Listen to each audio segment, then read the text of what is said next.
The following is a presentation of the Belly Up Sports Media Network.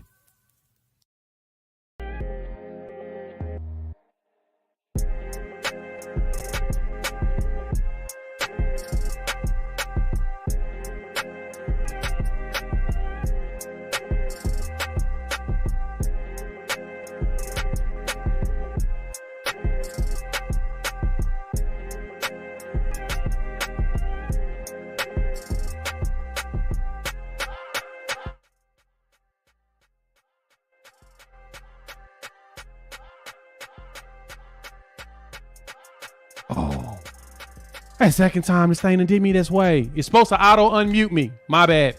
What's good, everybody? It's your boy Jay here with Unfair Sports, where we take a pensive approach to the sports conversation. I'm your host, Jay. Thanks for pulling up here on the YouTube channel, as well as if you're listening to us wherever podcasts are downloaded and listened to. While you're here, please like, subscribe, rate, review. Give us 5 stars. You don't think we deserve it? Just give us 5 anyway and gift it. So on today's episode, we got a lot of fun stuff. Got a couple of special guests as usual to join in.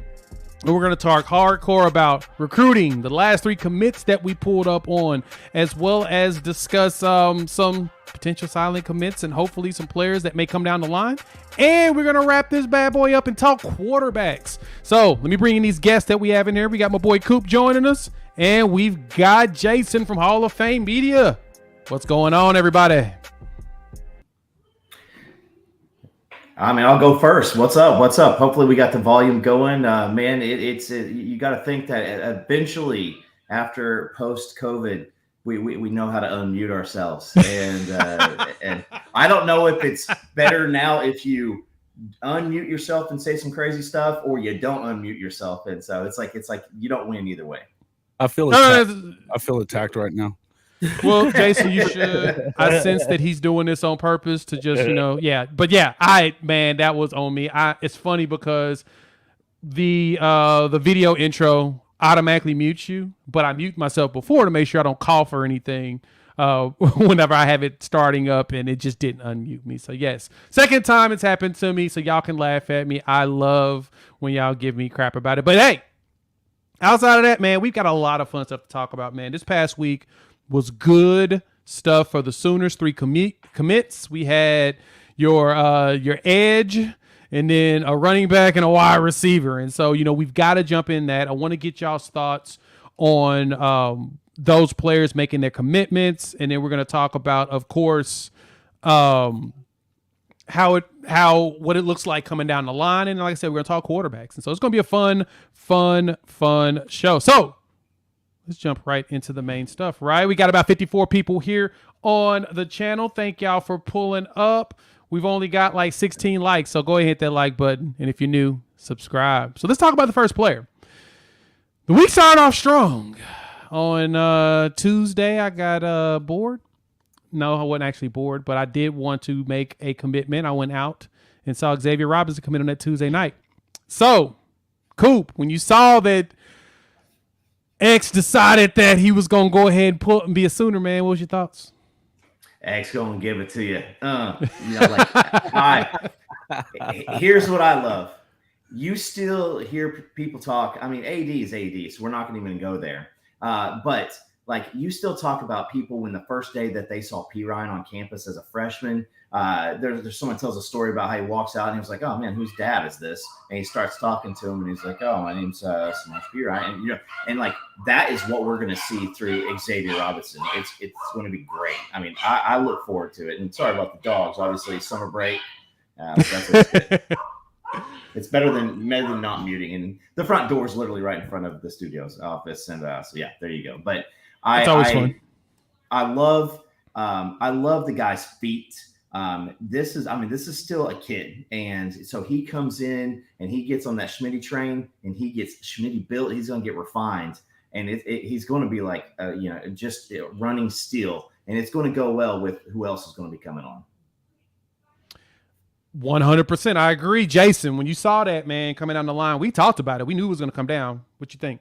What you feel? Man, and you were saying, I kept telling people on my live stream last week how you were talking about this could be one of those guys that's one of the all-time greats. And I was like, man, that's a bold statement. That is a bold statement.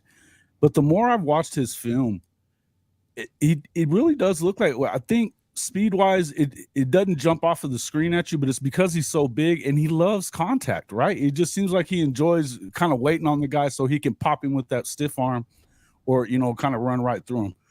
I think that Xavier Robinson is going to be, the X going to give it to you. He's going to hit you. He's going to hit you and hit you again. And I just think the more I keep looking at the entirety of all the commits, you look at the commits from the 23 class, you look at the commits that we've got so far on this new 24 class, and they all just kind of seem to be real similar in some way. They all love the game. They seem to just love contact.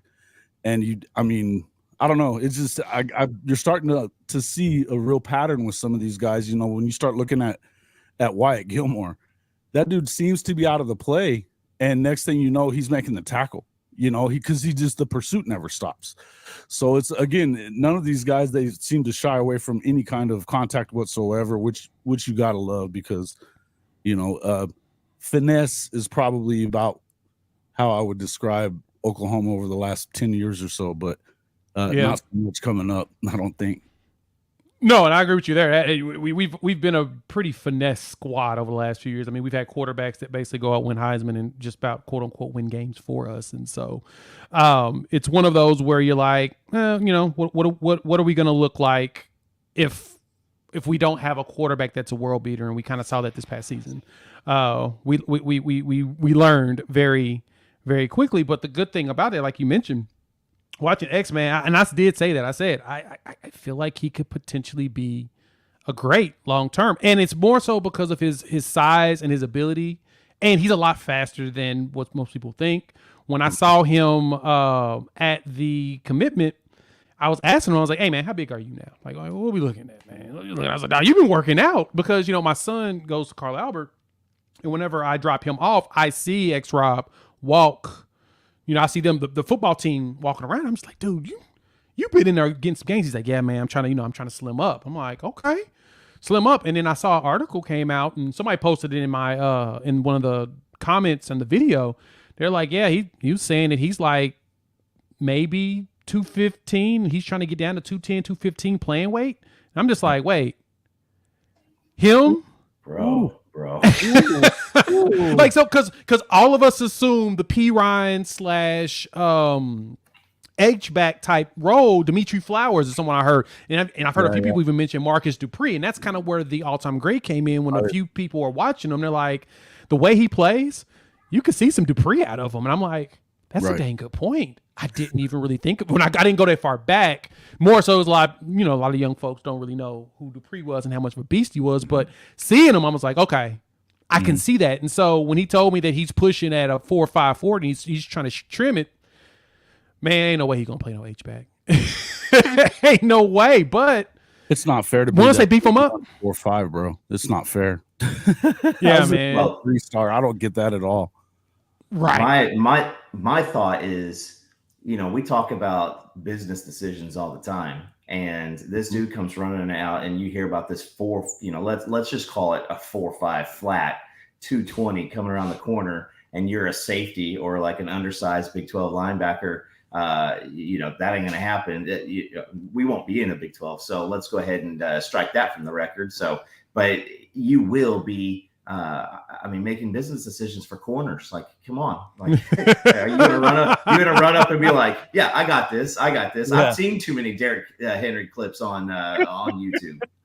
Right. Exactly. I'm not trying to run up and get hit by any of that by any stretch of the imagination, but straight up, man. Too, Jay. That's the other thing about it. So, and I saw in here that Brian said Eddie George. I think that's a great comp because that long stride.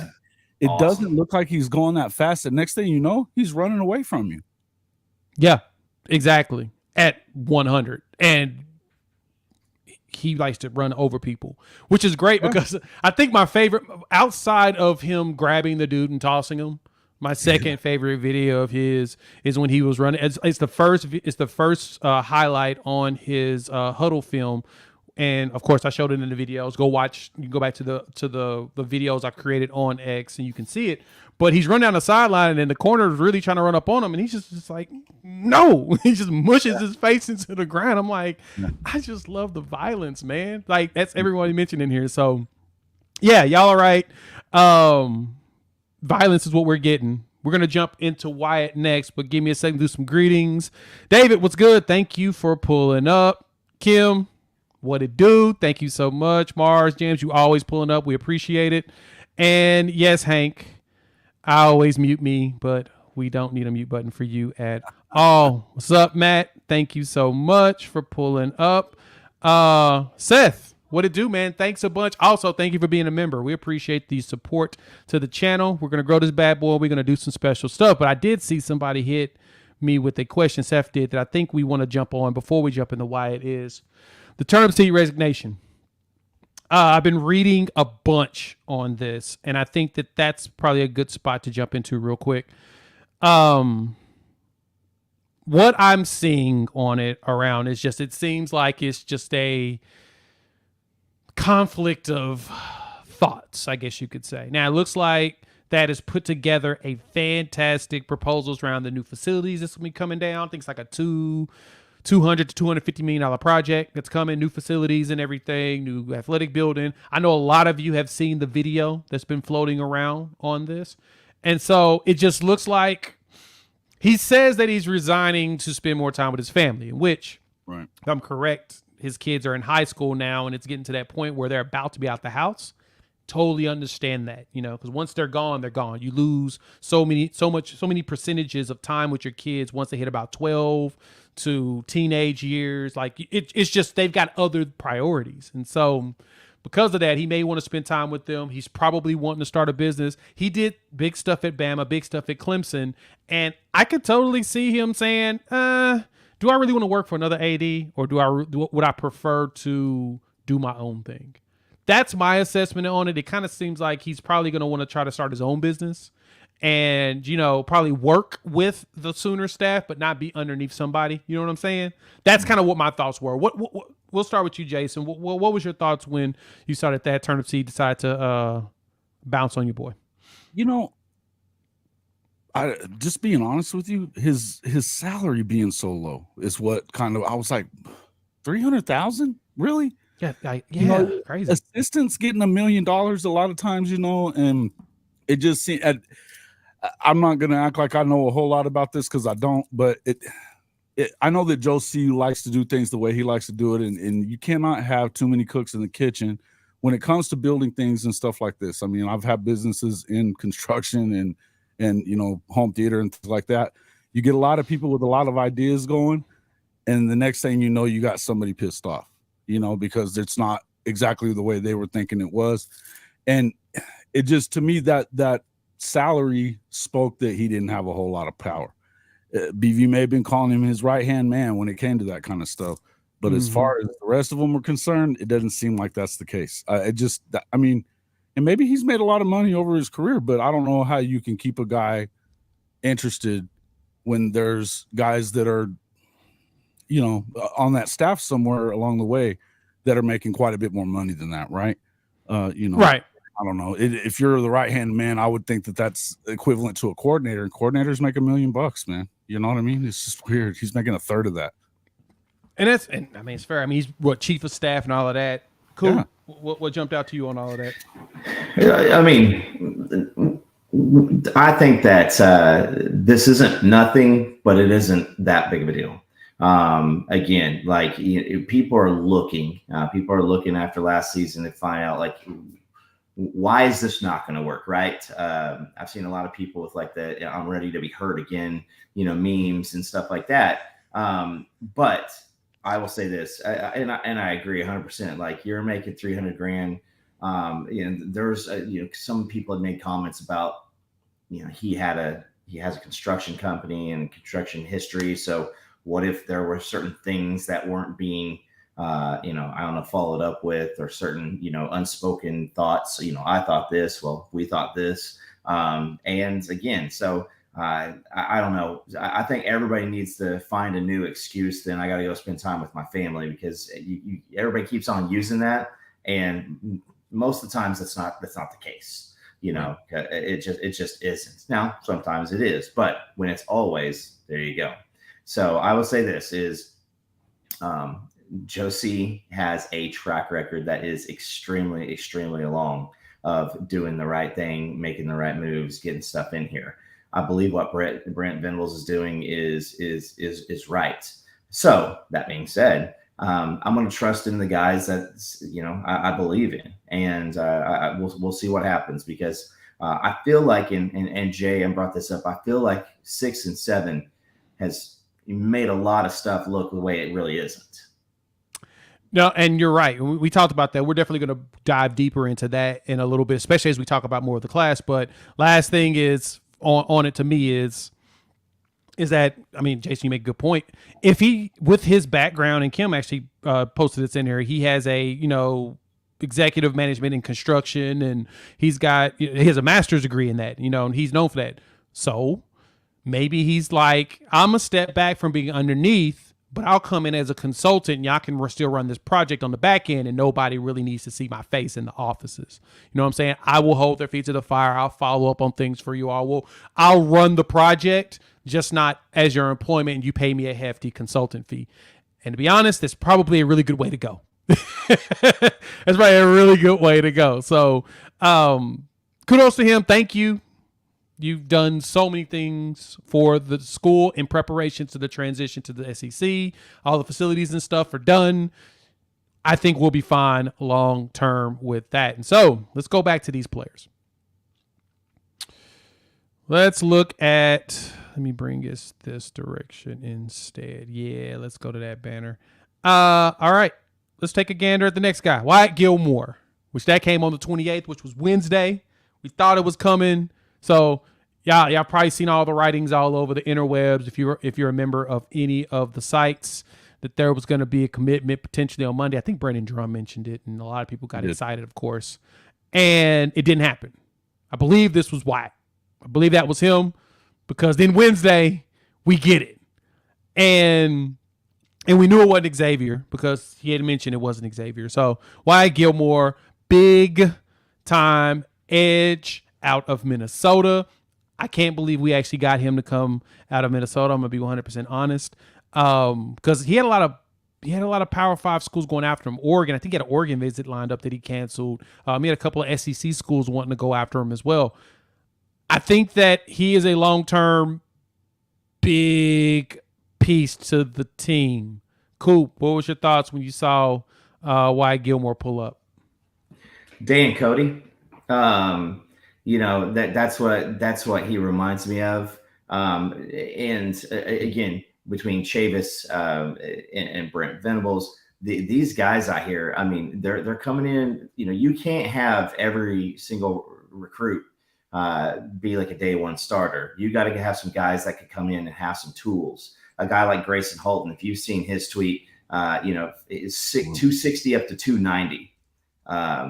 We all didn't feel too hot about Grayson Holton, at 260 defensive tackle. Now this dude's sitting here at 290. And you put these guys under Schmitty for a season, it is going to be, it's going to be fire. So I'm excited. This guy's got a motor.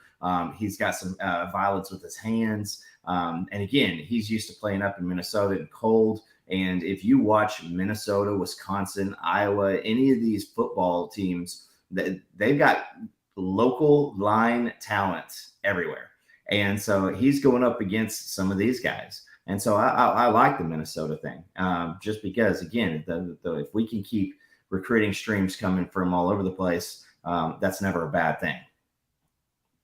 That's true. Jason, when you saw Wyatt decide that he's going to be a Sooner because of these defensive line coaches, what jumped out to you? I wanted to go look at him a little bit more, because I hadn't seen a ton on him, and I'm not as crazy with this recruiting stuff as some of you guys are. But I tell you, the more I watch his film, he's a bully, man. This guy loves contact. Again, this is another one. It's the same type of player that you continue, whatever position they may be at. None of these guys are shying away from any kind of contact whatsoever. But it also seems like he has a real high football IQ, which I think is really important. You know, you want some of them dogs that are just see ball, hit ball, you know, but you also want to see some of these guys that they're not going to over pursue. And that's what I kind of see a lot from with Wyatt. It seems like he's out of the play an awful lot of times. And the next thing you know, he's the one making the tackle. You know, somebody's got to cut back. He just never stops. So those are the kind of guys that you want to continue seeing. Even I've kind of looked at some of the tape whenever, you know, he plays a lot of H-back tight end and makes blocks. And it's just like he waits. Boom, he makes that hit, you know, on the block, you know, wait until he wants to make sure to make the right block, right? And so you see a lot of it's just a lot of high football IQ is the way I kind of look at it, because he seems to kind of like a point guard. You see the whole court, right? He's seeing everything in front of him, not just whatever's happening within 2 or 3 feet of him. And it's just, I think that he's a big kid, man, big old kid. And but he moves smooth. Again, it just doesn't look like he's running that fast, but he's definitely pursuing at all times. And it seems like he just makes a lot of plays.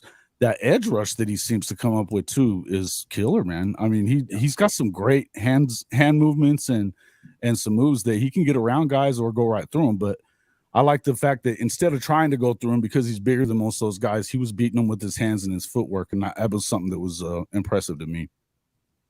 No, I'm with you on that one. And watching him play tight end, I think jumped out to me the most too. When I saw him make some catches and run up the sideline, I'm like, Jesus Christ, this dude's got some dips on him. And that's what you want. Yeah. That's what you want. He can scoot. That's never a negative when it comes to an edge, especially the way they're going. So, last one, we got flip. Ivan Carry-On, the big 6'6" wide receiver at Odessa, Texas. Emmett Jones did what he does best. And this was the funny part. Emmett recruited him and got him to commit in November of last year before he took of 2022. At the end of the season, he committed Tech. And then, you know, Emmett changed his jobs. We had the conversation. And it was funny because in one of my videos, actually the video I was talking about our guy, one of the Tech fans is like, he's committed 100% to Tech. He ain't going nowhere, blah, blah, blah. And I'm just laughing like, bro, I don't know if you know, but Emmett Jones did recruit him. This 4-star wideout, I think he wants to play for Emmett. He wants Emmett to send him to the league. And because of that, boom, my man flips.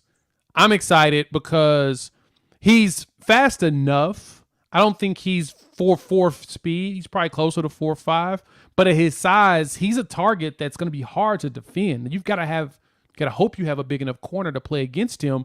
And it makes me think about when we played Florida State in the bowl game and how Johnny Wilson was out there just, you know, kind of getting abusive at the end of the game because they just started using his height. They said, screw it, throw it up and let the big dude get it.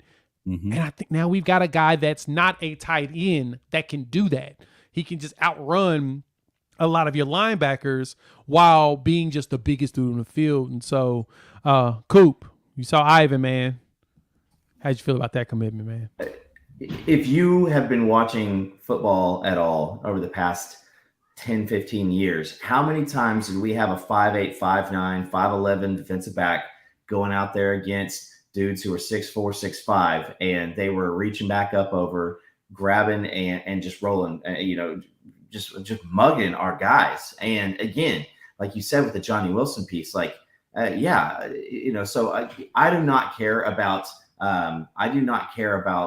anything with his offer list or anything like that. He's out of Odessa, Texas, which is dang near Mexico. And so you just got to understand, we got a big dude and people are going to know his name here before too long. And the name parody or the name situation, Carry On My Wayward Son. I love it, and I'm here for it.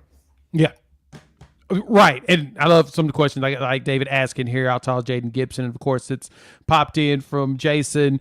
Gibson is about 6'5.5", if I'm correct. So he's probably closer to 6'6". But yeah, he's a giant. Nick Anderson is 6'4". JJ Hester is 6'4", which he looks like he's getting healthy again. And then Farouk is 6'3". So you've got a lot of giants. And I think Andrel Anthony is 6'2"-ish or 6'3". So you got a whole bunch of tall dudes on the edge. Right. I gotta confirm that with Andrell Anthony. I forgot how tall he is. Let me check on him because it didn't seem like that was right. But anyway, 6'1". Yeah. He's 6'1". He's listed as 6'1". So he's probably 6'1", probably close to 6'2". So yeah, 6'1", Andrell Anthony, 6'3", Jalen Farouk, 6'4", Nick Anderson, 6'5" and a half, 6'6", Jaden Gibson, 6'4", 6'4", JJ Hester, and then 6'6", Ivan Carry-On coming in next season. And so a bunch of really, really tall players. And so, Matt, it's a good question, Whiskey, on this one. Will these tall receivers be better than what we saw with Dallas, Todd, and Jeffrey Mead? Yeah. You know what? I'm gonna be honest. I don't know. I don't even think. Of course, none of us really know what the outcome's going to be. I'm hoping that Emmett Jones can develop them into really standing out. You know what I'm saying? I think I got a little bit more trust in Emmett Jones and what he's been able to do because he's been a part of some Biletnikoff finalists with what he did at Tech. So we'll just kind of go from that. And jump balls. This is what I'm looking at is the jump balls. The jump ball ability that David just mentioned, as well as what Baby Ben said is the Mawson ability. Just catch it over people or just catching it. Just the larger target's going to help, especially going into the SEC, because you're going to see some bigger corners, bigger safeties, and all of that.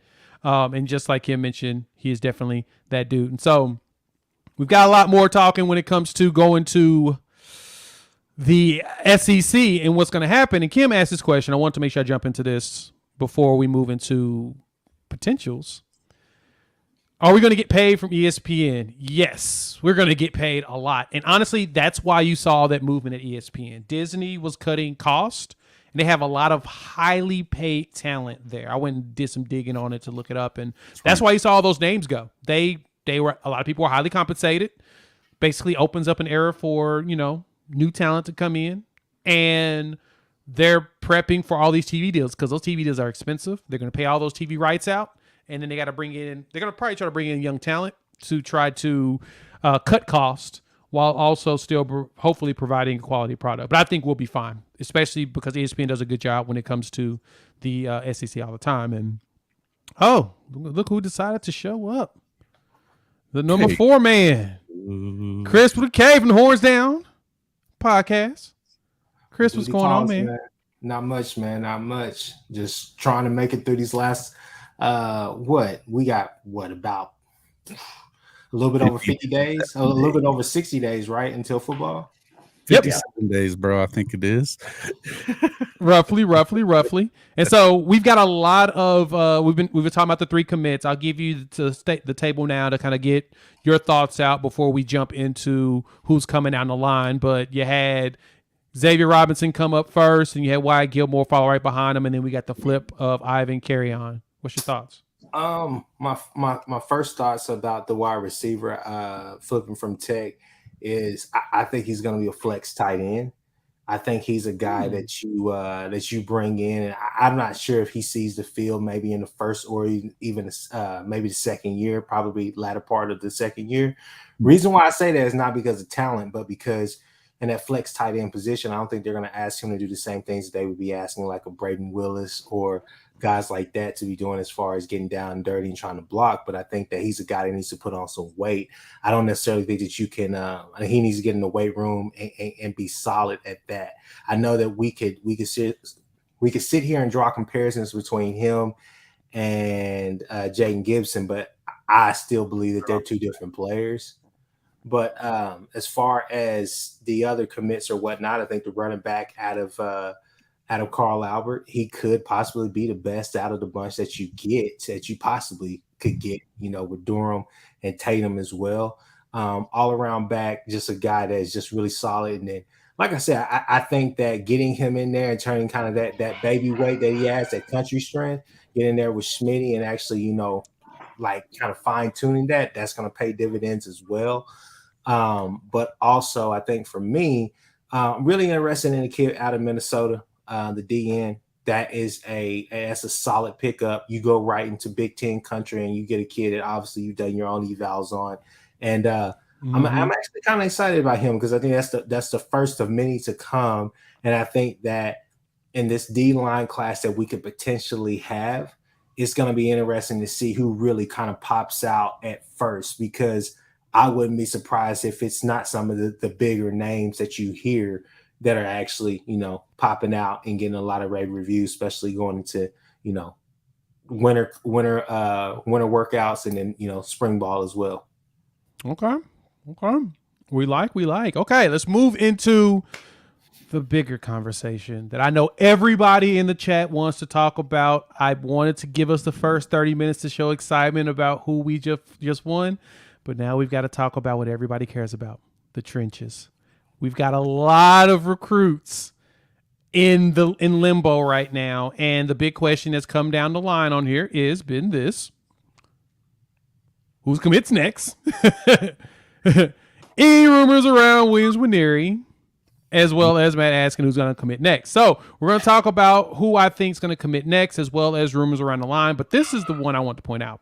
Seth asked this question: why Gilmore hinted at a huge D-line guy committing, and Bates retweeted it. Makes me feel like Nwaneri and Stone are on board. So we're going to talk about our thoughts on that, because here's a tweet that we saw from our guy recently, right? Wyatt Gilmore, can't wait for the world to see who is going to join me on the 24-karat power line. And of course, I tweeted out a picture of Powerline doing his dance from the Goofy movie, because that's the only power line I know about. But at the same time, if we've got a nice power line coming, oh boy, that's going to be huge. And so obviously, Wyatt knows something. And Nestus mentioned this too when he did his commitment, that there was a lot of talk about silence, that he felt like there's a lot of silence that you just don't know about yet, and they're prepping. And so we're gonna look at this power line. Now, some people were looking at this image and they think they can figure out some of the people on here. I don't know. So let's go ahead and just dive right into it. Let's get to the nitty gritty in the conversation around this or whatnot. Jason, talk to your boy. Who you think's next on the defensive line to commit? Oh man, don't get me lying, man. I know. Man, I'd love to see. Lloyd comes in and says could be McKinley, maybe. I honestly feel like I'm not sure that it's going to be Stoney, just because he seems to be coming in and going, saying a lot of stuff like, "Hey, I haven't committed nowhere yet. I'm still traveling around and looking around and stuff." And it seems like he's getting a little antsy. Although we do know that he loves to troll people on Twitter too. So that could be a smoke screen. I think that the way that I took that tweet was that it's not just going to be one. It's going to be two or three. And it's the three guys that I think that we've been talking about all along. I think it's Nigel Smith. JJ was talking about how, Aaron, oh gosh, what's his name from the Rams was keeps saying Aaron Donald. Yeah, Aaron Donald keeps saying Nigel is going to Oklahoma. He's going to Oklahoma. Oh wow, really? Yeah, listen, and Nigel had went and worked with him there in Pittsburgh a few times, and so I think that they felt like they had an opportunity with him at first. They keep saying it seems to them like that's where Nigel's going to be. I've never really come off of the idea that Stoney's going to do it. And then from what we're hearing, it doesn't sound like Nwaneri had the greatest visit to Georgia. And I've heard from a couple of different places that as far as NIL money is concerned, they're not really close at Tennessee or Georgia to what OU is planning to pay him, which is kind of weird to me. But yeah, I would have never thought that. Never expected to hear those words. But me neither, at all. And I've heard it twice, from high level guys that seem to have their finger on the pulse of this stuff. So I still feel like it's those three guys. I think Dominic McKinley is a possibility, because of some of the stuff that I've heard from different places there too, down in South Texas and some of that kind of stuff. But I think they also do like UT a little bit. So we're going to have to kind of wait and see where that's at. But I think those three guys, it's the guys that I know this group has locked in on those three guys as the guys that we kind of feel like are the closest to going to Oklahoma. Mm-hmm. I'm still kind of right there with that, but I've always thought that Stoney was going to end up being a Sooner anyway. Okay. Chris, what you feeling on that? I kind of have to piggyback off of what Jason said. To be honest with you, I mean, I'm not going to fall for this picture. Obviously, that could be anybody, and but at the same time, those are the things. I mean, hearing about that Georgia trip and that. Now, I didn't hear that it didn't go well, but I heard that at least you don't have to sit there and try to fend off serious, commitment, a serious commitment from Nwaneri early on to Georgia or whatnot. I feel confident about this D-line class. I really do. I think at the end of the day, Nigel Smith and Stone. I think that McKinley is kind of one of the outliers, to be honest with you. But at the same time, I wouldn't be surprised. But I do think you're going to go. I mean, the expectation from the get-go has always been that we're going to take a high number of D-line guys in this class. So I don't think anything is going to change. I think that's still going to happen. That's one of the reasons why I'm so excited about getting closer to the season, because in August, we're in July now, so August next month, and in September, mid-September, I see a lot of early commitments or whatnot. I think July is going to be a month that pops off for us. And I mean, hell, 4th of July is on Tuesday, and then you got this week as well. Yeah, so I wouldn't be surprised if this week is the week that we finally see our fireworks. No pun intended. That's a fair point. Coop, what you looking at with this? I'm going to answer this question in a very political way. Is if you're worried about commitment numbers, even after before this 3 that just came out, I went back and did the numbers, and we're ahead of where we were last year. And then the 3 hit, and now we've got tonight Samaj is committing. I don't really feel OU on that one, but that's an opportunity. My opinion is Devin Mitchell's coming to OU. My discomfort is when this, is he going to reclassify or not? So I think he's coming. But when we get down to that defensive tackle, I'm not going to try to stare at people's silhouettes and do this. I'm not really good at that game just in general. But I think that Stone knows what he's doing, and I think that everybody else knows what Stone's doing. I think that OU gave him full clarity to go out and just enjoy the process. Hey, we're here. We know what you are. And we're looking at him doing a lot of recruiting.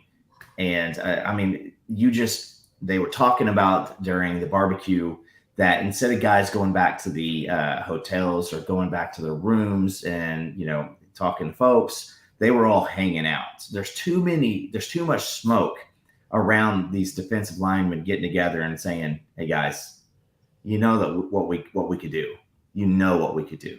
And so I'm going, like Jason was saying, it's the guys that we've been talking about the whole time. I think that Nwaneri I think he's coming. I think Nigel Smith's coming. I think Stone's coming. And then we start playing games with, a Jake Jackson or McKinley. And we're going to have some. I just kind of feel bad because somebody in here is going to be rooting for this 9 guys coming in, and they're going to end up number 9. And so, but we can't just have 2 really good defensive linemen in the SEC. You got it. Your second team has to be able to be better than what we've had here recently. Yeah, and that's so interesting to me, even hearing that. Kim even posted this here. Georgia stated OU has an NIL deal that would be hard to match. And so let's talk about Nwaneri real quick on that Georgia piece. I was on the Fizzle Friday with Parker Thune. And the one thing that jumped out to me about the Georgia visit was this. It was an unofficial. It's a couple of things. One thing, it was unofficial. It was unofficial. He kind of went. His brother had a birthday party in Atlanta, and he went up to Athens on Sunday. He wasn't there for very long, based upon the way the timeline looked. He was probably there about 2-3 hours. Sounds like that was a negotiation piece on their part. Like, hey, look, let us put a package in front of you. Let's talk about it, and you can make your decision from there. When he left, not a single Georgia person put in a prediction of him going to Georgia. Nope. That to me told me, okay, that wasn't, even as an unofficial, which is what terrified everybody, If they don't have anybody putting in with confidence that they think he's going to Georgia, that tells me I don't think he's going to go to Georgia. I think that we're going to end up winning him. Other thing to remember that is that PJ Adebawore had committed on July 10th. I thought it was August, but I forgot he's a July guy. July 10th is when he committed. Right. I can totally see Nwaneri doing the same thing. Between now and the party at the Palace, putting his commitment in and focusing only on high school football his senior year. I can totally see it. I know that X-Rob is going to be an early enrollee. I anticipate that Nwaneri would be the same. To answer the question that populated from you, Jason, Maj did just commit to Cincinnati at 6 o'clock. Yeah. So he is a Bearcat, and unfortunately, Did I ask that question? we didn't get him. You had mentioned it. You said he's committing today. We didn't know where he was going, and I just looked it up, and boom, it shows I that think it he's was old going Coop to. over there that was mentioning that. Actually, I forgot. It probably was Coop. My bad. Yeah, Yeah. All right, one of the two. But he did just commit. He's going to Cincinnati. So unfortunately, we won't have the two quarterbacks in the class to go. I think it was more of a sure. We'd love to have them, but we don't get them. We don't get them. I don't think anybody's truly upset that we don't have him coming. It was more of it'd been great to have the two quarterbacks just to have depth and competition because DG leaves. Bevel will be gone as well. You're running low on quarterbacks, and you never want to have the situation we had last year. But I digress. Based upon what Gilmore is saying with all of this, man, I don't think it's Stone. I don't see Stone committing this early.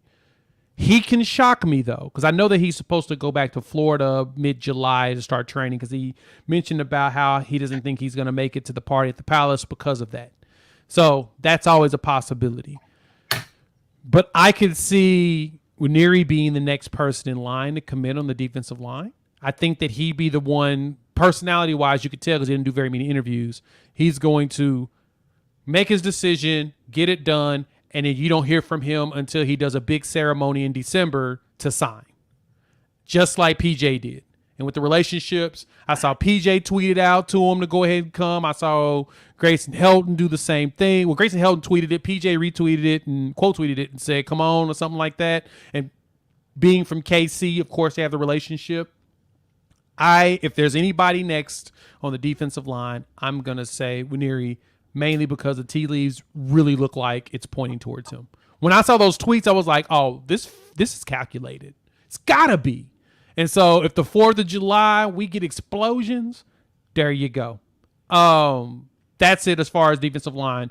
We won't see anything from Nigel Smith until September. So if anybody's curious about that, he will not commit until I think either the 2nd or the 3rd week of September.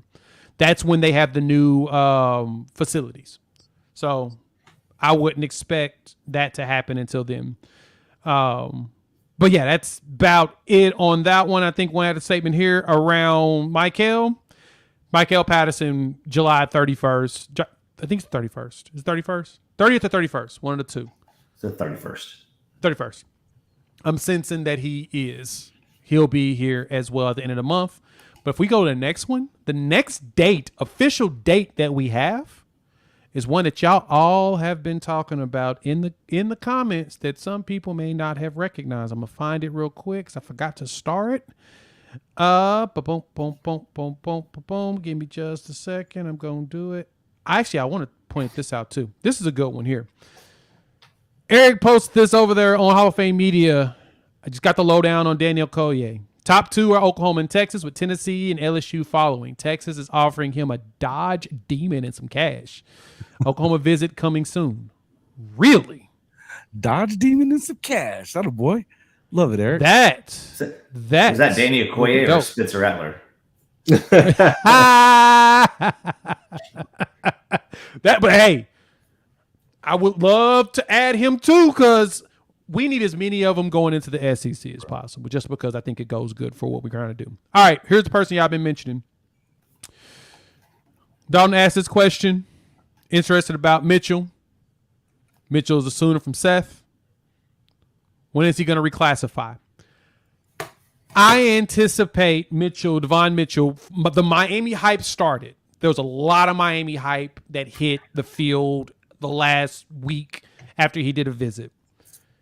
I don't know how real it is because I don't recall seeing an insider throw something in on it yet. And insiders have thrown some stuff on Devon Mitchell to Oklahoma already. I don't see it. And Parker actually mentioned it on that space on Twitter about him that there might be a small amount of smoke, but he doesn't think it's real. And I think he has the best sources. He has a good relationship with Michael Hawkins and their family. And I know that his dad is on campus often. So since that's the case, I think that Devon Mitchell is next, which is on July 8th. That's the one to keep your eyes out for. Chris, who you think's next? You know what? I was thinking about Devon Mitchell, honestly. Not for this question, but I was just thinking about his commitment coming up because, you know, that's the one thing I keep thinking about with Miami. Who the hell is going to be a quarterback? Because, I mean, all those Florida schools not all of Florida schools, but 2 out of the 3 main Florida schools keep shuffling quarterbacks if you see what's going on, right? They do. But as far as who's next, man, I would honestly say probably Nwaneri, in my opinion. You would say, I mean, common sense would tell you that it should be Stone, but at the same time, I mean, I think that he's liking the attention. He's liking just kind of dragging it on or whatnot. We talked about this these past few weeks, Jay. I think a lot of them are wanting to have big family events, big family gatherings, and make this, you know, a CBS, HQ Sports, whatever. They want to turn into a spectacles, and rightfully so. This is a big moment for them, so they get to do that. A guy like Nwaneri, at the end of the day, I thought that, you know, Nigel Smith, you don't hear too much about his recruitment because I think that a lot of people are just really and truly confident about, you know, him coming to OU. So you would think that a guy like him or Nwaneri would be the ones who would go ahead and pull that trigger. But right now, I'd probably say Nwaneri, to be honest with you. That's a good one. Jason, who you think's next? I wouldn't be surprised if it was Nwaneri as well. You know, and the fact that, you know, having Green on campus already, and as you said, I think the connection to PJ Adebawore, I don't know that a lot of people really have made that connection, even though they're from the same place. Yeah. So I think that could be a lot to do with it as well. You know, my concern was obviously Georgia. And then when you start hearing that kind of stuff out of Georgia, I mean, he was there quickly and he's out of there. You know, that it's odd to me that they weren't going after the number 1 defensive tackle harder than that. You know, it just really odd to me, but maybe they saw the writing on the wall there that it just wasn't going to happen, you know? And I think that since you've seen this staff really put an emphasis on Kansas City players, you know, that these kids that are coming from that area around Kansas City, you've seen them go and really shake that up. I think Nwaneri, did he make it to Mizzou yet, or is he still got to make that final? Yes, he did Mizzou. He did Mizzou before he did Georgia. He did Mizzou he moved it from the weekend to like a Thursday, Friday. Yeah. And then he flew to Atlanta Saturday, did the brother's birthday party out there. Right. And then Sunday, on basically before he returned, did the Georgia visit on Sunday. And so, yeah, he did Mizzou because he posted a picture. Kind of felt like I think he felt obligated to that visit, no matter what, you know. Which is very true. I do feel like he felt an obligation to do that because, I mean, they're close. They probably recruited him heavy at the beginning, but at the same time, he's also one of those players that jumped out very, very fast. I mean, PJ, it's funny because, and I know a few people have kind of made these quote unquote little jokes about some of the players he brought in, like Wyatt Gilmore, 4-star. Some of them have them 3, depending on the recruiting sites you see. Sure. Everybody's like, oh, you know, we're 3-star U. We're not getting all these elite players, blah, blah, blah. It's like, well, there's 2 things. One, Williams Nwaneri, all your big name players, McKinley, Stone, a lot of them, everybody's after them. So they actually have a lot to decide. The guys underneath them are starting to commit, but the big name guys, everybody's trying, you know, they're throwing their name in the hat on them, or the schools that have decided to quit on them and going ahead and fill with other spots. That's 1. 2, because of that, remember, PJ was a 3-star when we initially gave him an offer. Yeah. He was relatively unknown, and then the dude finishes as a 5-star plus, meaning every single recruiting site named him a 5-star. That's how good he flew. Jackson Arnold was pretty low. He was number 3 in the composite, right? By the time it was all over with, in the whole class, right? Number 3 in the composite.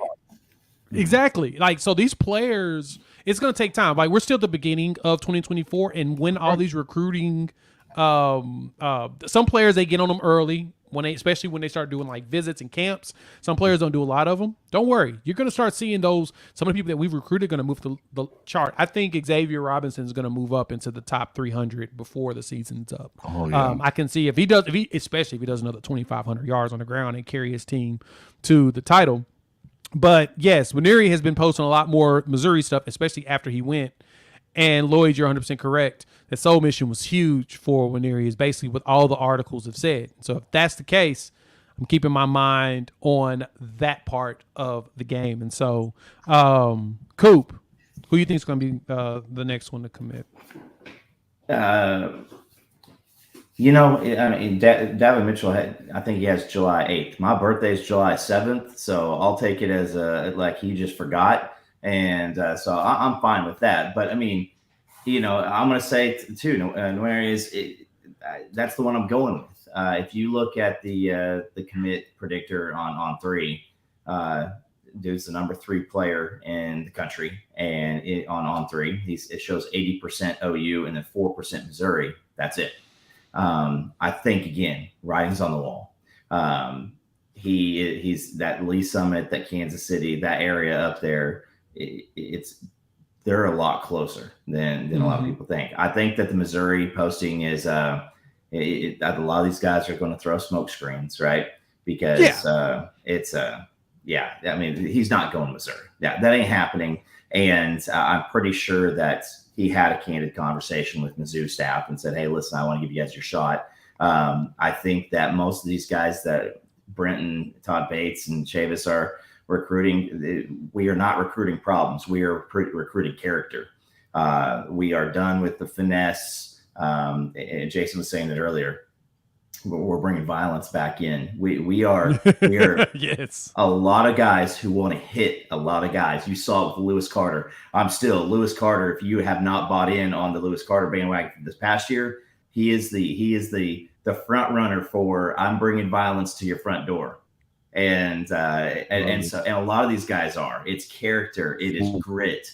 And I'm just excited. And again, Hank, you're dead right. He just posted. There's a lot of negativity around Georgia right now, and they're running into that issue to where, it's the optics look bad. LSU getting hit with the suspension, the optics look bad. And if family, the soul mission, all those things are important to your family, there's not a comparison there. I mean, it is two different things. So I'll go with LWN here coming in, and then I'll parlay it with little Davin Mitchell also, and I think that this stuff's done in the next 7 days. And yep, he's right. And Lloyd, you asked this question: is Jamar Cain? Yeah, and you actually posted right afterwards. I did. I've heard that. I think Jason. I think you mentioned this to me. That I think it was you. I can't remember if it was. I do believe it was you that mentioned it. That Jamar Cain. Somebody mentioned that Jamar Cain did not believe that McKinley was going to end up at LSU.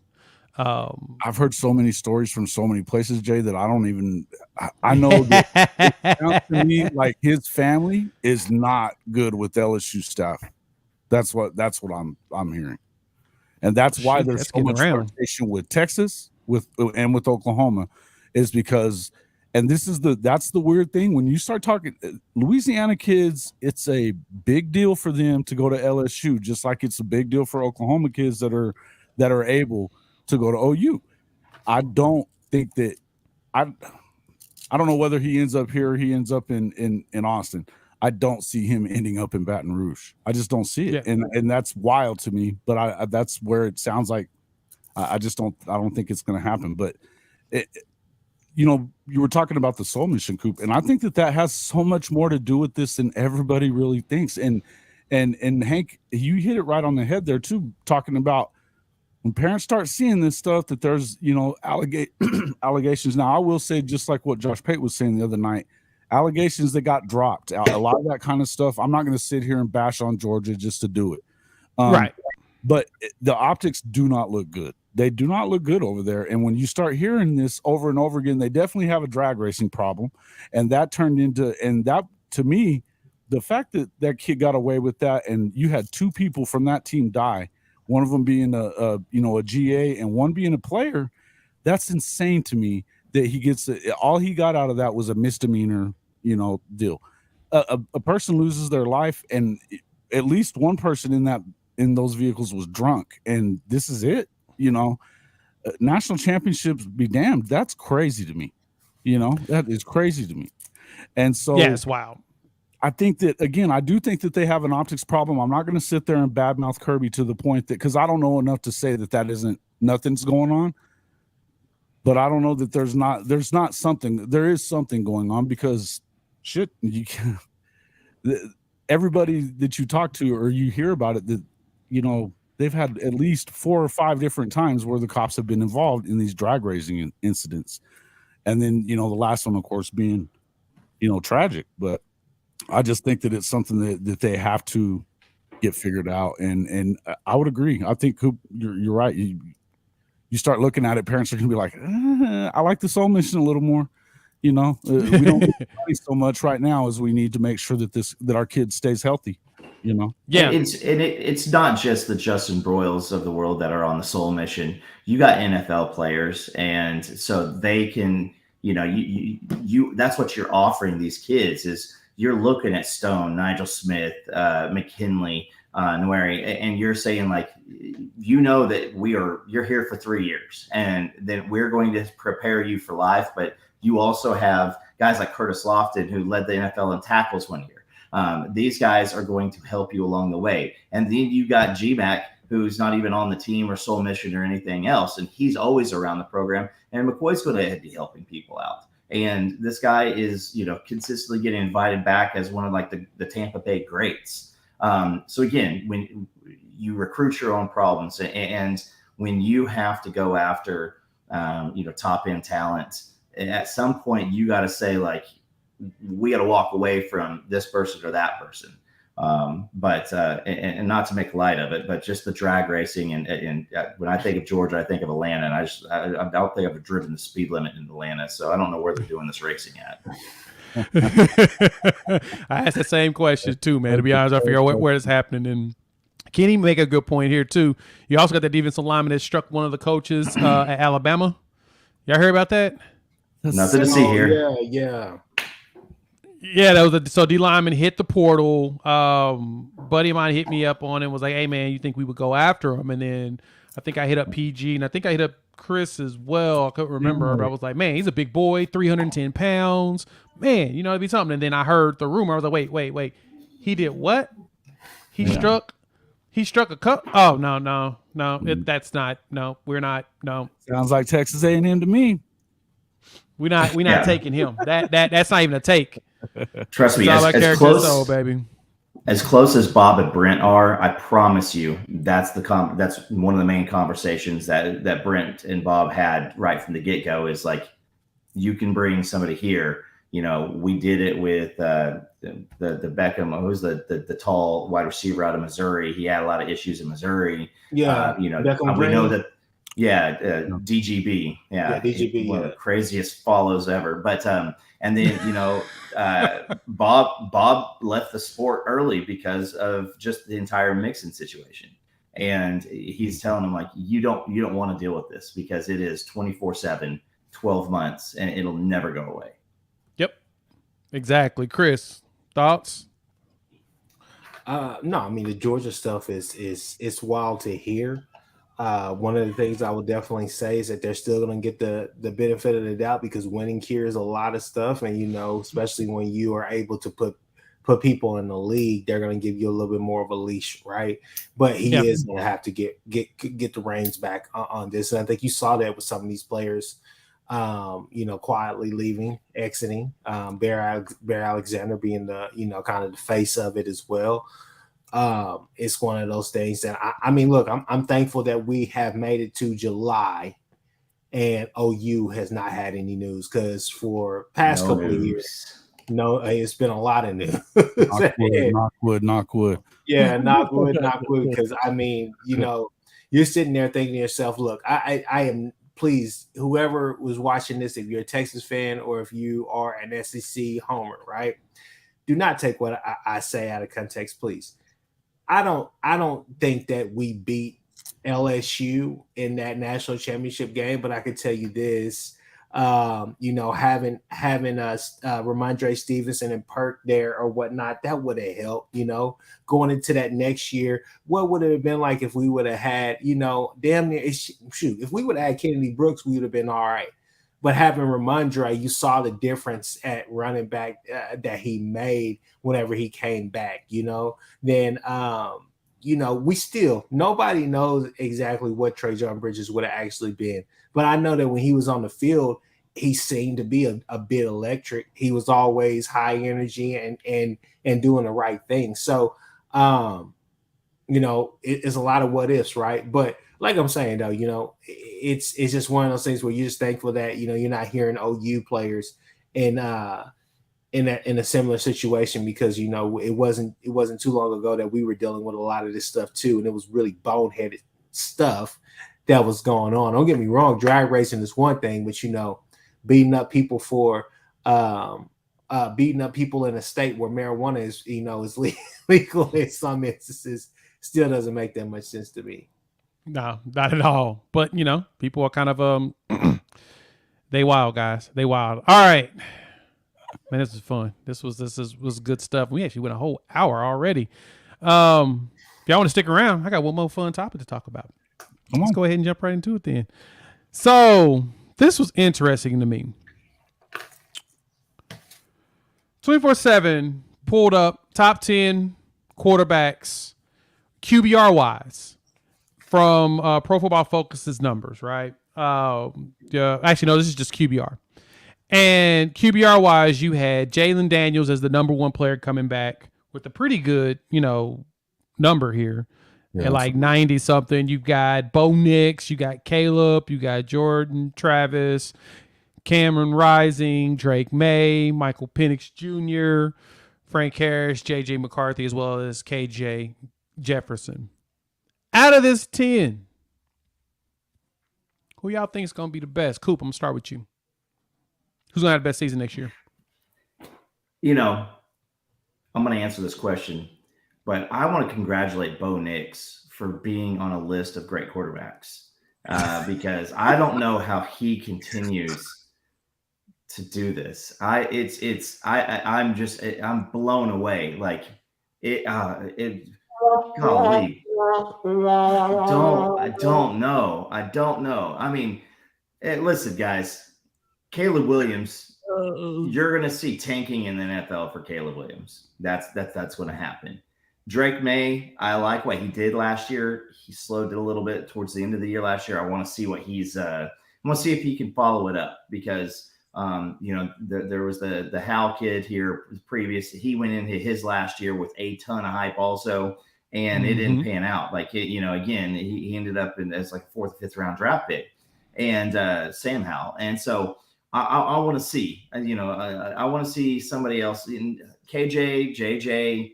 None of these kids scare me. Cam Rising's will. This guy deserved to play under Brent Venables because his will to win and his gumption. I'm very, very, very impressed by Cam. But it is Caleb Williams, and then there's a little bit of a gap. We'll see what Jordan Travis can do. Again, when you're throwing up to a 6'6" monster who could just moss everybody, your QBR goes up a little bit. That's true. Jason, what you looking at with this? Because we're going to talk Big 12 quarterbacks next before we wrap it up. Okay.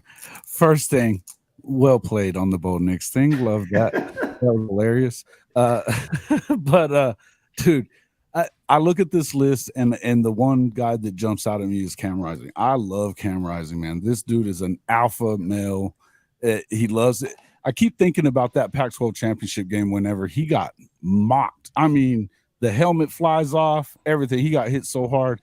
And the first thing he does is pop up, look at the camera on the sideline, and smile. It looked like he was looking at Lincoln. But man, that was real. That was real. And to go out there and do the things he's done, there's things that are more important to me than QBR, things like that. Those things are nice little things to look at or whatever. But when you got a guy that's going to go out there and he's going to give you every bit of what he has to win that football game, I love that guy. Michael Penix Jr. was another one of those guys that we, watched. I know Chris and I were talking about him a lot. There was a thought about if DG didn't hang around that they may be going to go after him pretty hard. I like him a lot as well. But I still, to me, looking at this list, and Drake May, we're going to find out, without Phil Longo, is he going to be the same? I think build-wise, he looks great. I know we're going to talk about the Big 12, so I won't get into Jalen Daniels just yet. I do think he's unbelievable. But I still, looking at this list, the guy that jumps out at me, aside from Caleb, obviously, being the Heisman Trophy winner and a guy that we know very well, is Cam Rising. And Cam's beaten him twice. Okay. So, That's true. Chris, looking at these quarterbacks, top 10s, who's the one jumps out to you for this coming season? The one that jumps out to me the most, I would say honestly, I would start at 6 and 7. I think that if you told me this was the Big 12 rankings, I'd say you got it right. I think that Jalen Daniels possibly is the best quarterback in the Big 12, but this is QBR wise, and I mean I'll just leave it at that. I think that some of these kids they have put up some really gaudy numbers. I'll just say this, Bo Picks, right? Not necessarily worried about him. I think Jordan Travis is a good is a good quarterback, but I'm eager to see what he does this year. A lot of Heisman talk around him this year being a Heisman hopeful. I think Drake May is what the NFL, he's the prototypical NFL quarterback. He's what they want, not only with just the intangibles, but the look as well. Take that however you want it. I think Michael Penix Jr. is a really good quarterback as well. But like I said, I'm always scared about him because he's had 2 ACL tears. And, it's there's a lot to ask whenever you got, high caliber athletes just flying around, one good hit and that's it, right? So that's the only thing that I'm really scared about. But like I said, I would start at 6 and 7 just because I really like what Washington did. Washington had a lot of, we'll be physical when we have to be, but we're going to open this up. We're going to air it out a whole bunch. We're going to take shots whenever we can. I think that obviously don't let this list fool you. I think Caleb Williams will be right in the mix again for the Heisman. I think that his numbers are going to be insane this year with Lincoln, especially being in that third year, that final year with Lincoln. He should just be able to elevate them. Don't get me wrong, Dorian Singer or whatever the case may be, Mario Williams, I don't think that they have the Jordan Addison or the CD Lambs or guys like that superstar wideout that Lincoln has had. But I just think that with everybody being in year 2 of the system and then Caleb being that guy, you're going to see guys step up like they did in the game against Tulane until down the stretch, right? But I'll let you go on, but I will say this right here. I think the most interesting name on there, honestly, is Frank Harris. Frank Harris is a damn good quarterback, man. Yes, he is, man. UTSA, They, don't get me wrong, they ended up getting beat, pretty handily by Texas last year, but at the same time, man, they kept their game interesting for a while. For a long time, they were just a couple of bad plays away from, honestly, keeping some drives alive and being able to do some things. They couldn't really capitalize whenever they got to the red zone. But, man, Frank Harris is a pretty damn good quarterback. He's the guy that obviously went under the radar, went to UTSA. Don't get me wrong. Trailer out there is a really good recruiter, really good coach. But, I mean, Frank Harris is a guy that, hell, if he's at North Dakota State right now, probably got a couple of national championships, and you're talking about him being a high draft pick this year, right? So that's true. And that's a good point. With that game that you're talking about, it looked like they kind of ran out of gas a little bit. That's where depth kind of came into play a little bit when it came to that Texas game. But one other thing I wanted to say on here about looking at Frank Harris and then obviously Jordan Travis and stuff. A lot of these guys, you start looking at them, and Bo Picks, that was a funny one too. They're KChris, man, I like that. But it's funny to me how nobody's really talked anything about, Coach Prime's son. This kid comes in, Shedeur Sanders, yeah. Shedeur Sanders. I know that he hasn't done it at the Division I level just yet, but when you look at what he has, look at him throwing balls. That he throws dimes. He throws dimes, and he's got that athletic ability to be able to move around and do things. And we know that in the college game, that mobile quarterback that can spin it is important.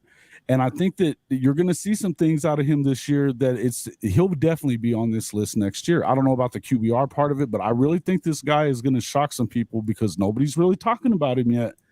And he's got, with Sean Lewis being the offensive coordinator there, got one of the best. That's one of the best offensive minds in the country, period. And, Shedeur has access to him. I like this guy. Oh, no, I'm with you, too. Shedeur is one I'm a lot higher on than most. Hell, Shedeur was a 4-star quarterback coming in, as a recruit. He was top 200 in the country. So he's got talent. We just got to see, if he can put it all together with that coaching staff, in which I do think he can there.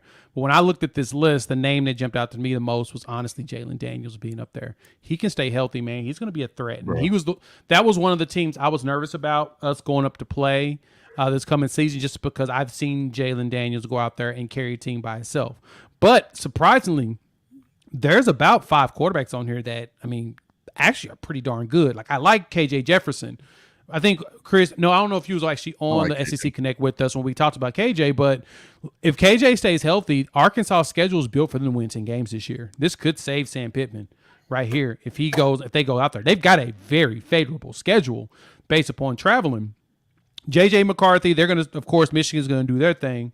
Between Michael Penix and Drake May was already a lot of people's favorites. And I really liked him as a redshirt freshman.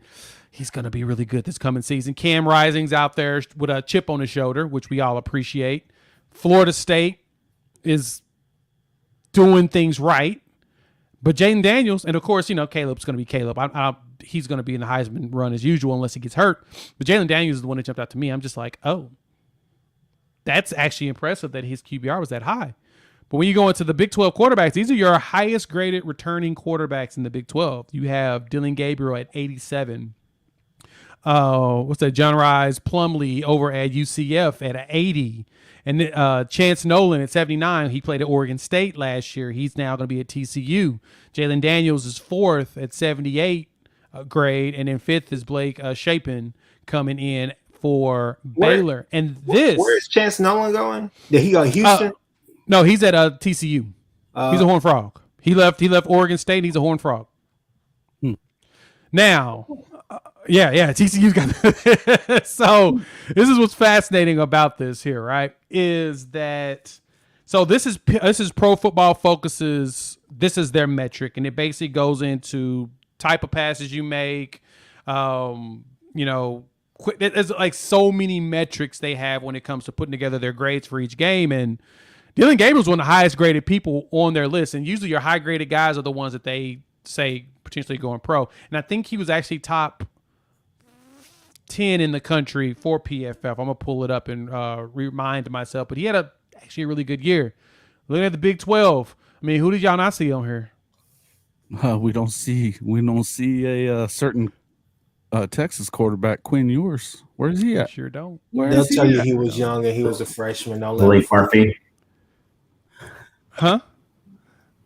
What is he doing? Say that again.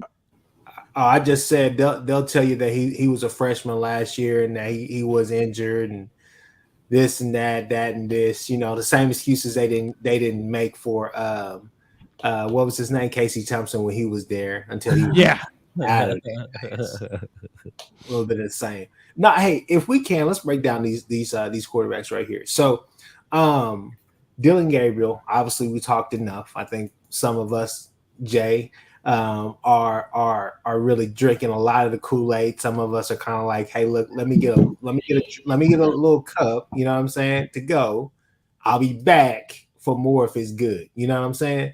But the thing is, it's just you want accuracy. You want him not to be inconsistent in just certain game situations. Look, like I'll just leave it there because I know I'm not going to have a course with me today. But I'll say this right here. John Rice Plumlee, to me, I think you've seen him before. You faced him before. The West Virginia quarterback last year. He's a better passer than that kid at West Virginia. But he's a guy that, you know, a few years ago, he was supposed to take over at Ole Miss. He had that one game against Alabama where he just basically torched them and shredded them. It's been pretty much up and down, obviously, on the transfer. Gus Malzahn's offense is when it's clicking, it clicks. It's a very gadgety offense. It is very twist and turn, keep you on the edge, keep you kind of off balance. But at the same time, he's a guy that I feel like, you know, if that game comes down to, if this not a blowout, I think that game is going to come down to basically what you saw against West Virginia last year, or even a Baylor where they're just going to try to run, or like a Texas Tech where they're trying to do a lot of QB runs, telegraphing it, and it's kind of up to you to stop it, right? To read the gap, go to the right gaps, all the rest of that. Chance Nolan, you know, one of those quarterbacks that, you know, the little engine that could almost, right? Like, you know, Oregon State was in a lot of games last year. They were really, I mean, they had a damn good year last year by any means, but I don't necessarily know if I'm worried about him because I think Morris down there at TCU, I think he's the guy. I think he would have been the guy last year if he would have never got injured, but you know, that is what it is. Jalen Daniels, obviously we all think he's great. I don't necessarily know if he's injury prone. Hopefully he doesn't get injured this year and he can play a full season and get that look back against Texas, right? And then Blake Shapen is one of the most – he's more frustrating than Dillon Gabriel to me because there's times where he comes out there and there are a few drives he'll put together where you're just like, I mean, there he goes. Oh, so that's what they saw. And then there's games where you're just like, man, it's a bit different because he is trying to play so safe. And, you know, coming into the season, it was, well, he's going to air it out now. He's going to be able to be more accurate down the field. And you didn't see that last year. And it wasn't like they had a lack of talent around him. It's just, I don't know. I think it was a lot to do with up here than it was just with his intangibles. No, I mean, you got a good point there. And looking as we dive into this list here, man, I've been in the camp with Dillon Gabriel, and Seth has said it good. This is basically where I've been with it. Is that, do we need DG to be? Is DG as good as Baker, Murray, Rattler? No, I don't think he's at their level. But I don't think we need him to be that good. We just need him to continue to do his crisp passes and stay accurate and get better at his accuracy. I mean, he's not perfect. I've criticized him enough, but at the same time, I've also given him a little leeway because I've seen with some of the situations when you watch the film, our biggest complaints were, man, there's like 5 touchdowns that was just dropped. And it's like right in the hands. And you're like, oh, God. So Marvin had 3 of them. I exactly, and he got drafted. So, but my point behind it is that I know that DG can just make it happen. And the good thing is that score-wise, like I said, this includes scrambling, this includes passes. It's a full metric of the entire running the entire offense for that. And Dillon Gabriel, when I looked at it, he's top 15 in the country returning out of all the players in the country when it comes to this metric when I went through and looked at the list. So he's going to be good enough for us. And we'll be preparing for Jackson Arnold to play. He should see some game this year as well as even better next year. So Jackson Arnold's going to be stupid going into the SEC. So I'm stoked. But it is funny, though, that we don't have, because when I looked at Quinn Ewers' numbers, Quinn was graded. I don't even see him in this list. He's 172 for 172 out of 296, 2,100 yards. 15 touchdowns, 6 interceptions, and no returning Bijan Robinson.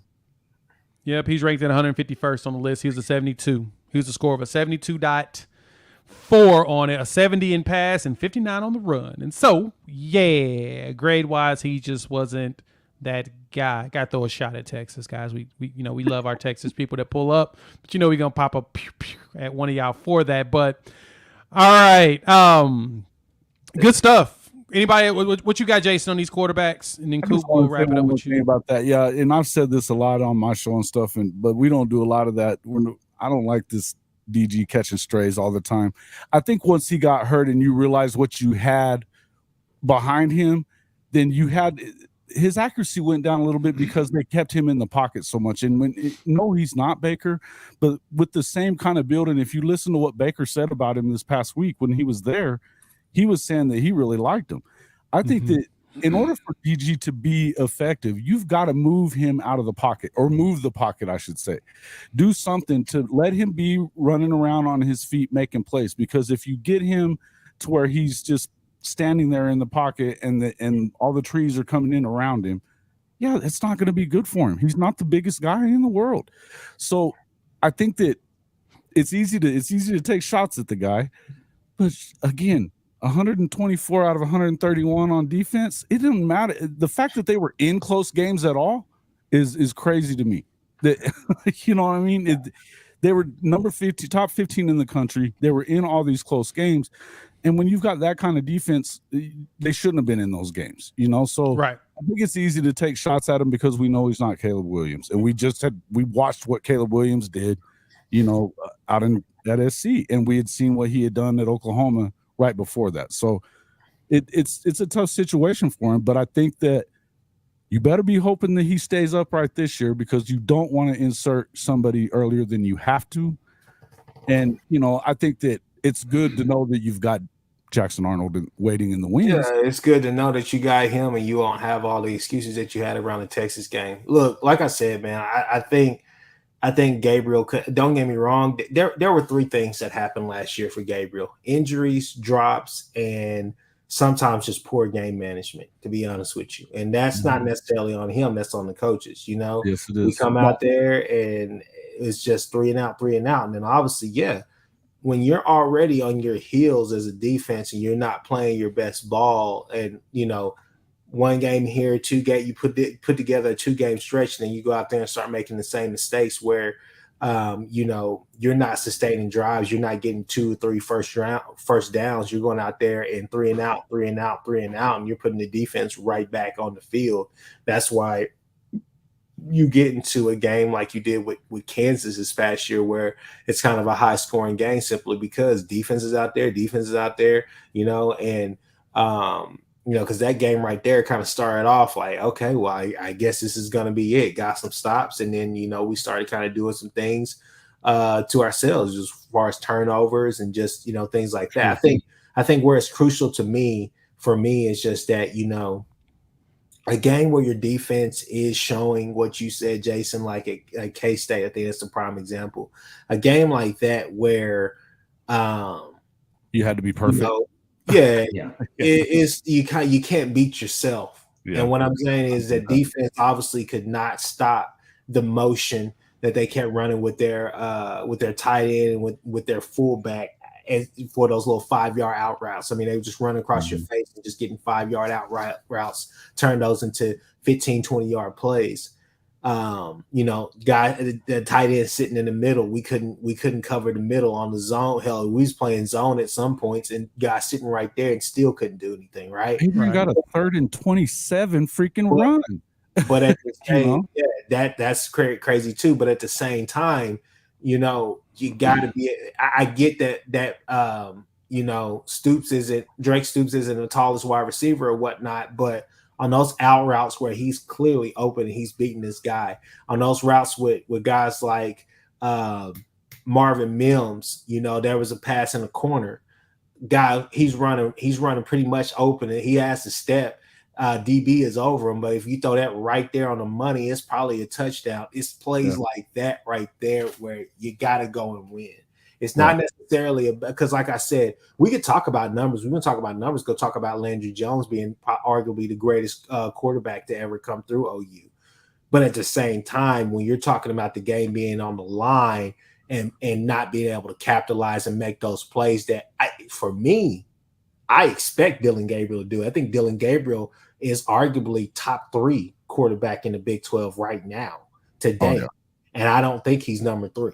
And I'm just going to be honest with you. Okay. I just, but like I said, to go out there and show me that you're the best, to show me that you do deserve to play in this P5 conference or whatever, those games right there, when the game is on the line and you got to go make a play, especially last year, outside of Eric Gray, who was the other best player on the team. I mean, offensively, honestly, it was Dillon Gabriel. Right. You know, Marvin Mims was Marvin Mims, let's be honest with you, but it was really those two who kind of had it going, you know? Yeah. But like I said, he's got to hit guys on those plays that matter, those crucial plays. Sometimes I would say this is that one of the things that I had a problem with DG on is holding the damn ball too long. There were times that, you know, he give up a sack. You cannot get a coverage sack, man. You got to get that ball out or run. Go ahead and take off. You know, if there was anything that, you know, and I mean, he wasn't perfect. We all know he wasn't perfect. But when I think of that K-State game, I think about, you know, look, he goes down right after that 3rd and 27. They get that first down. They score 2 plays later, and he immediately drives Oklahoma down the field and gets right back in the game again. So that would have been a game-winning touchdown otherwise, right? Yeah, so right. It's one of those deals where you gotta, you know, oh man, and you look at the play. I can think of that last play that when Adrian gets in the end zone. I mean, Stutzman was in the wrong hole again. You know, it's the wrong. You're in the wrong gap again, bro. You know, and it was like that all damn year. Same thing with Baylor. You know, it's just one of those things that you saw too much of that. And I agree that, you know, it's like I said. I know I take up for him a lot, but I think a lot of it had to do with the fact that they just didn't have a lot of depth there. Once he did get hurt, I know that they could not afford to get him hurt anymore. So you stop seeing him rolling out to the left side or rolling out either way and getting better throwing lanes for himself. You know what I mean? Until the offense got a lot more hesitant at that point. It made sense. It was a logical move. You don't want to lose the quarterback, especially in the situation that we were in. And so we talk ad nauseum about defending DG, but I think that's a good conversation because a lot of people do need to hear it. We had levels of problems. And the best part about going into this season is think about it this way. And we're going to go on to the last topic that I want to revert back to what Coop mentioned earlier and wrap this bad boy up with that because it'll be a great 5 to 10 minute conversation. Remember this. All the players that came in when we started last season, everybody was brand new, learning all new systems on both sides of the ball. This coming season, only the new people need to learn this system because we're running the exact same system for everybody that's already here. We ain't got to worry about that. That's going to make things fun. So let's wrap it up put a bow on it. Coop, you mentioned this earlier in the show, and I thought this was a very good topic, but I wanted to hold it to give it its own opportunity to really air out and talk about. And then Seth posted this, which sparked it at the perfect time. Do we flip any defensive guys if our defense is legit this year? But we're going to expand that to the question you asked, Coop. If we were 9-3 and not 6-7, does our recruiting look any different this year? And we win 10 games this season. What does recruiting look like going into the SEC? Let me open with this. I don't think our recruiting changes if we went 9-3, besides going 6-7 this year. And I say that for one reason, because we're going after a lot of high-profile defensive players. And because we're going after such high-profile defensive players, they haven't committed anywhere else anyway. So I don't think that they're questioning where they want to go. I think we're just, like we talked about before, our staff is stopping them from committing immediately because they're all still doing visits. If you notice a lot of these other players that have committed to these schools, the one thing you may notice about them is they're still doing visits. Like they're still going places. You see the wide receiver for Ohio State and Miami and Florida State all the time. So, is he going to flip? Is Georgia going to get him? You see that so much. It's like, okay, does that bother you more to see a guy that you got committed go a bunch of places and everybody asks the question, will they flip? Or would you prefer to wait and see if they commit, and then when they commit, you never hear about them again? Ask that to the audience to post in the chat and tell me what your thoughts on that. Coop, let's go to yours. You mentioned this first. What were you thinking with that question? So, yeah, I mean, I think that if we go 9-4 last year, we are looking at we don't have to explain last year at all. Now, that being said, I don't think it's that as big of a deal as a lot of people do, because it goes beyond one. I mean, look at Texas. Texas has been dog crap for how long? And they've been back for 37 years, and they're still pulling guys every single year. So NIL is a bigger piece, but track record is a bigger piece. Here's what I think for this year is we just throw those quarterbacks up there and there's nothing there, right? Our first year in the SEC, we're going to be facing a lot of first-time quarterbacks there also. So our defense has got a little non-conference game action for the next 2 years to really butter up and gain some confidence.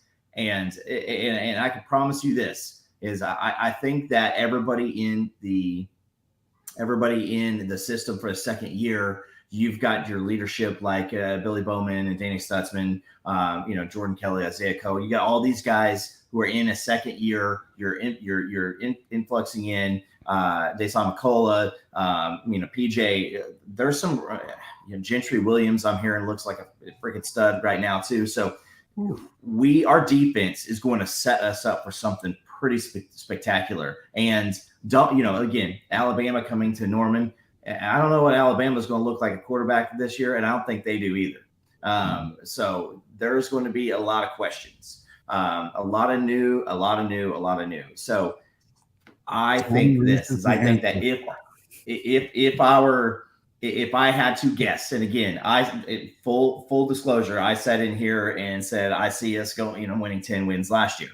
I feel like we don't have a lot that scares me from the quarterback and the offensive perspective in the Big 12 this year. And so our defense is going to take multiple steps up. We're going to see the backfield is going to look stronger than it has in quite a long time if things slide in. Our defensive line is starting to get some recognition too. So we are going to have a great year. And I think that we are going to start turning some heads here later in the year. Also, if people start taking a look over and going, so Todd Bates didn't forget how to coach defense. Brent Venables didn't forget how to do. Okay, cool. So, and now I think a lot of it has to do with Danny Stutzman really, really recognizing that quarter of an inch to the left meant something. And I know that was a big conversation at some point. Yes, it was. Chris. To your question, I believe your question was, can we flip some defense? So if we have a good year defensively, is there a chance we start flipping defensive players? That was Seth's question. Yeah, adding to that, kind of what Coop mentioned earlier on, if we had a better record, do we think recruiting accelerates this year? In which I say no, because I think that just high-profile players, they don't. But I think that if we have a good double-digit season this year, it may accelerate some others in 25. But first off, do you think we flip people if our defense? Yeah, I mean, really you good this could. year? I got you. You could. Peyton Pierce is probably still on the table if you can actually go out there and show them what you need to do. I know me and my uncle, we talked about that a while ago. I think that he would be probably the one name, but at the same time, I think that it bodes well going into the 25 class, but also the in-between, late in that 20 and the 24 class as well. I mean, I think you start seeing them pick up guys that other people slept on, like the Colton Vasics, Taylor Wins, not Colton Vasics, but the Taylor Wins. You get what I'm saying? Because if you're able to get those type of kids or whatever on campus, I mean, you're doing something. But definitely think it bodes well. I think that especially these kids who are going to commit, late September, I think those kids or whatever will feel a lot more confident knowing that, OU is 5-0, but looks like a damn good 5-0 going into, the Red River game. So for me, I think it's all about going out there and winning 10 plus games, honestly, just showing that, hey, there's faith in his team, faith in the coaching staff, and just, faith in the administration as well. I mean, OU is always going to be on to bigger and better things, but you want to have things trending in the right direction going to the SEC. So it's a must for sure.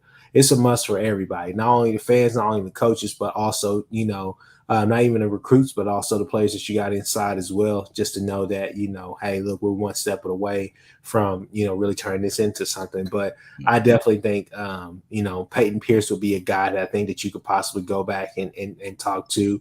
Don't think necessarily with like Sammy Brown, the West Coast, guys like that. But I do think like a Peyton Pierce, you could possibly go back and say, hey, look, this is what we're doing. This is how deep we are, but this is where we see you at. How you fit into that, if OU goes out there and does what they need to do, I mean, I think you lose Stutzman, and then you kind of start circling a wagon with guys as far as, not the Lewis Carter, Sammy, however you say his last name, Omasigo, Phil, Kip Lewis, guys like that, Shane Whittier, you start kind of seeing, okay, who's staying, who's shuffling, all the rest of that stuff, because you're gonna have some dogs that come in, and it could potentially come in. So, yeah, like I said, I think you see that. I think it bodes well for us, but not necessarily thinking that we could see huge, like a big number, hell, even 3 flips. But I think that you could see potentially 1 or 2 at least. Yeah, no, I'm with you there, and Jimmy, I want Braden Pratt as well if we can't flip Pierce or even go after Sammy Brown. I think Brown's kind of lost. I think it's one of the. He was always a Clemson guy anyway. He was a Clemson guy with BV there as well as Dabo, and he spent a lot of time there as a kid. So that was a tough one. That was a long shot. We was hoping for the opportunity up, but it didn't happen. But yeah, Jason, with the record and everything, man, we'll wrap us up. I think we've said this a few times. I know you and I have kind of talked about this a little bit, Jay, but I almost feel like 6 and 7 and that 3-game losing streak in there may have helped Oklahoma get some of the guys in this class, in the 23 class, right? Right. Because they knew, if you start listening to kind of what Makari was saying, and you heard the same thing from Samuel Omosiho, was that's when they kind of, it seemed to really galvanize that group, as far as being a together group, because they knew that they were going to have to come in and be a big part of this season right away. So I think it almost helped a little bit doing that. Now, as far as this year coming up, I don't think that that's going to be the case again, because you have those guys there now, and you've gotten some of these guys in the portal. I think that you're going to want to see. I think that these kids probably want to see them take that next step, right, and get better. Be in the top 50, top 70 at least, at the worst. Be in the top 70 right. this year. I think if you just see them go in there, win that 9 games at the floor, which I feel like more and more, I still, like what Coop was just saying, 10 wins is easily attainable with this schedule, and I think that anything short of 9 is probably going to be looked at as a disappointment, right? I just think that's kind of how I feel at this point. But I think that last year, had they won 10 games or 9 games, in his first season, maybe you don't get all those kids, because there's, and Chris, I hadn't really thought about that, but yeah, does Danny Stutzman come back, or is he in the draft? You know what I mean? That's a good point. Maybe he isn't. But I think that I think there's a lot of difference between what you saw this past season. I think that helped get some of these big time players. Whereas next year, some of those guys are probably going to want to see that you can take that next step or whatever. And I think defensively, they're going to look 1,000% different. They already have, I just think I think it's going to be a lot better. I can see that. And I honestly, winning cures a lot. We've seen that before. We've got a lot of time to go with recruiting. And so we're going to wrap it up. We've already gone way past what I normally do, but we appreciate y'all pulling up, watching us here on YouTube. We appreciate y'all listening to us on wherever podcasts are downloaded and listened to. You know where to find everybody. We're here all the time. We're like a big family. And so we'll wrap it up. Jason, let the people know where they can find you. Hall of Fame College Football Podcast. It's at CFB-pod on YouTube. You can find us at hofmedia.us online, and that'll pretty much take you to the rest of them as well. So, yeah, or at just on Twitter at BirdieManDub. Sweet. Chris, let the people know. Hey, Horns Down Podcast on Twitter. You can find us at the Horns Down Pod, Chris with a K on Twitter as well. Find us on all, YouTube, obviously all the podcast platforms or whatnot. Definitely check us out. Thank you. And Coop is always here with me. And so thank y'all for pulling up here to the Sooner or Later Sports Show. Please hit the like button and subscribe, as well as the bell notification if you want to join the YouTube family. Memberships are available starting at a field goal, $2.99 if you want to get extra content, as well as priority in the chat and all of that. Please feel free to join the family. I'm going to probably do like a Saturday morning live stream during the season just for members to kind of hang out and talk about it. So doing that extra content is going to be fun, but it's a great way to support the channel. You don't ever have to join the membership, but it's always a good way if you want to do something extra for us. And if you're listening, rate us, review us, give us 5 stars. You don't think we deserve it? Just give us 5 anyway, and we'll chop it up with y'all in a few days. Take it easy.